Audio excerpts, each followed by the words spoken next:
Isa sa mga pinaka-costly na damages na gagawin ng isang member o isang empleyado sa isang kumpanya or organization ay yung pagiging dishonest sa iyong mga kliyente at mga customers.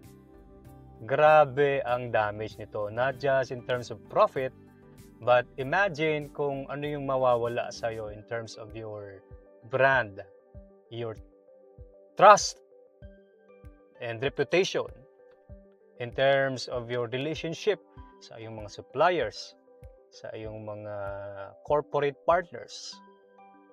Imagine ang damage na magagawa ng dishonesty ng empleyado mo sa overall perception ng community sa iyong kumpanya. Right? We all know that trust is everything sa pagnenegosyo. Pag dishonest ang isang empleyado, hindi na babalik ang customer. Kasi nowadays, napakarami mong karibal, kalaban. Hindi lang sa iyong community, but online, marami ang nagpro-provide din ng products and services na pinoprovide mo. So the clients and customers are, remember this word, unforgiving. Wala silang pasensya sa mga ganyang mga transaksyon. So sayang ang na-build mo na relationship sa kanila just because naging dishonest sa transaksyon ang iyong mga empleyado. So the question is, paano ito maiwasan? Well, you train them. That's one of the most effective ways na gagawin. Invest ka ng training sa kanila to teach them na kailangan alagaan talaga ang mga kliyente. But for me, ang pinaka-effective, pinaka-timeless at proven na principle para maging honest ang iyong mga empleyado sa iyong mga customers is to first and foremost showcase, demonstrate honesty sa iyong mga staff, members, mga empleyado, at mga kasama sa iyong organization. Kung ikaw, meron kang ginagawa na manipulation, yung work around na tinatawag sa kanilang sweldo, sa kanilang overtime, you are under-investing sa mga perks na dapat deserve nila. Meron ka rin ginagawa ng dishonesty on the side na nakikita ng yung mga staff, ng yung mga inaasahan dyan na leader sa iyong organization, sa iyong mga partners, sa iyong mga suppliers, minamanipulate mo ang sales, dishonest ka rin sa ibang mga bagay, you're not true sa commitment, sa word mo, sa iyong business partner na nag-collaborate sa'yo, sooner or later, you'll be shocked, babagsak ang negosyo. Why? It is because you're giving permission sa iyong mga empleyado to do the same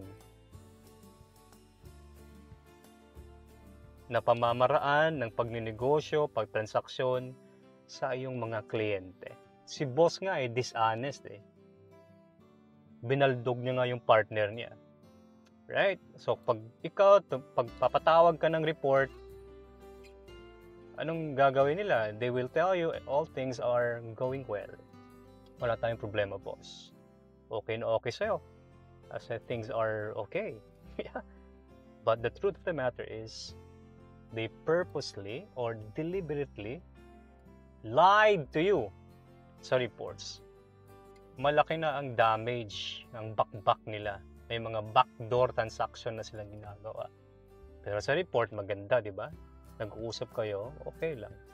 Pero, unti-unti nang inaanay ang iyong organization. May mga reports, reklamo, mga negative na mga feedback ang iyong mga suppliers, ang iyong mga customers, mga big clients mo sa kumpanya. But They're telling you, boss, don't worry, walang problema.